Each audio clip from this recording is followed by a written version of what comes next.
I understand what they're saying, and I get that message when people make this kind of statement that people should live within their means. But you don't seem to understand what the economy really is. So I'm just going to do this because I've explained this already. And yes, I've railed against the system and I've shown all the scams when it comes to real estate and the economy and supply and demand. Supply and demand is complete bullshit. All it is a way of people to take advantage of you without making it seem like they're taking advantage of you. That's what supply and demand really is. But back to the message of don't buy things you can't afford. 90 to 95% of our economy is based on luxury spending. People buying shit they really don't need, going places they really don't need to go. About 75 to 85% of the population, well, this is America, I'm not sure about the rest of the world. They either live paycheck to paycheck or they live below the poverty line. And almost everyone, 9 out of 10 people, are one incident, one event, one tragedy from being completely homeless and bankrupt and just nothing.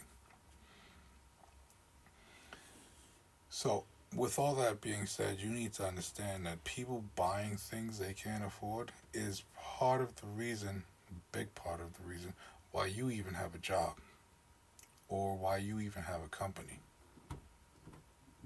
If people really waited till they can afford to buy things to go get it, no one would have anything.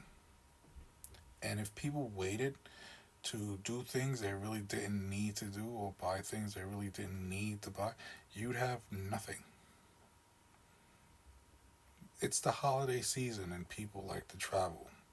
Do they need to travel? Probably not.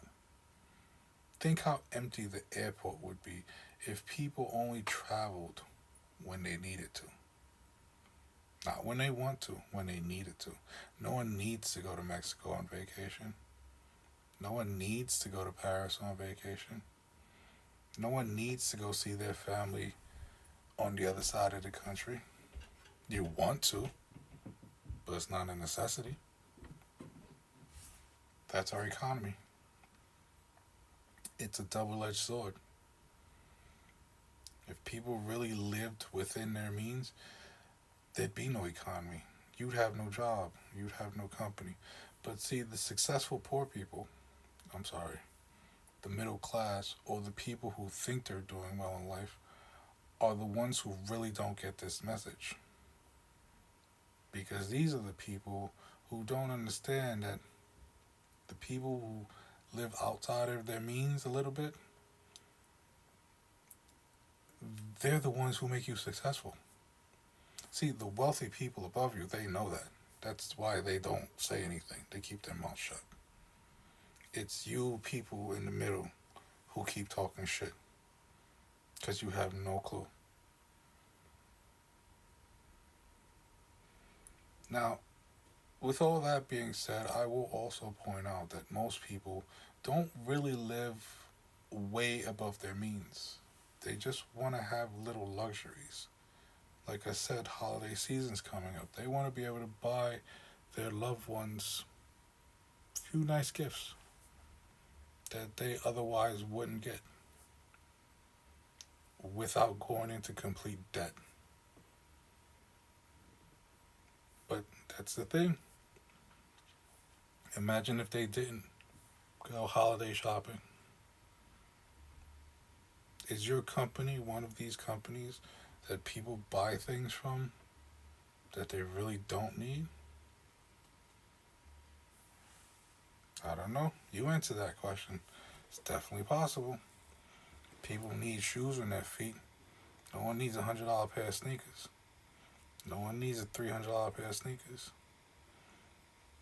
You can get a $20 pair of sneakers, can't you? But think about how many companies you actually put out of business. Because those $20 sneaker companies, they want to make that $300 sneaker company money. So So they want to get to that point also. You understand how this works? It's all luxury spending.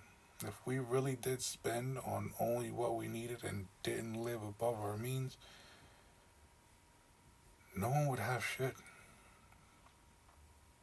But then again, maybe everything would be dirt cheap. Double-edged sword.